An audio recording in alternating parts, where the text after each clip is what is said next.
Okay, well, we're going to end on the subject of submarines and a Daily Mail article which I just find extraordinary. It's by Mark Nichol, the defense editor. Exclusive: 55 Chinese sailors are feared dead after nuclear submarine gets caught in a trap intended to snare British and US vessels in the Yellow Sea. Now, I'm going to say straight off that headline I just thought was utterly bizarre. And before I comment further, I'm just going to stress I was not a submariner.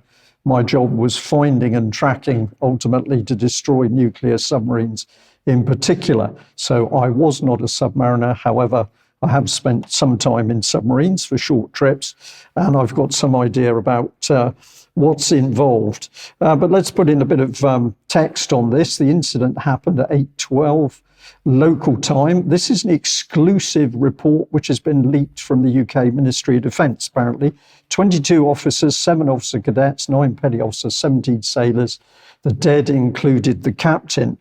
And the understanding of the anonymous Ministry of Defence reporter is that death was caused by hypoxia due to a system fault on the submarine.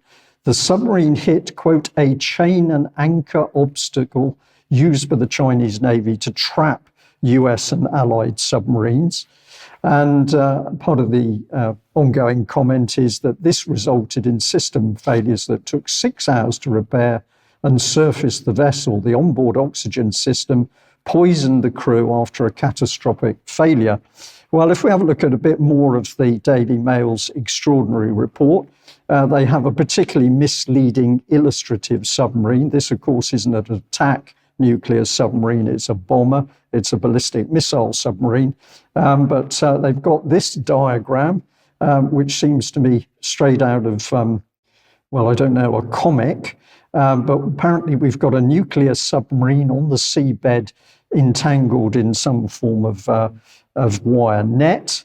And comment by an anonymous Royal Navy submariner is it's plausible that this occurred, and I doubt the Chinese would have asked for international support for obvious reasons.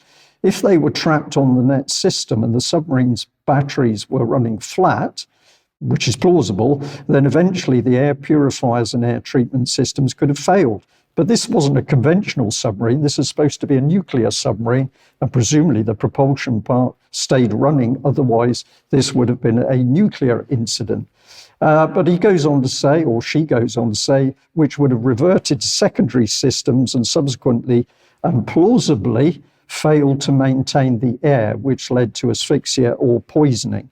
And the final rub is we have kit which absorbs CO2 and generates oxygen in such a situation. It's probable that other nations do not have this kind of tech. This article must have been written by a child. I'm going to put up a big question mark here. I put a man in a canoe. I couldn't find an image of a UK submariner, so I chose a canoe. But this article is so ridiculous, it's unbelievable. And the Chinese at the moment are denying that anything has taken place. So was it a nuclear submarine? Was it a conventional submarine?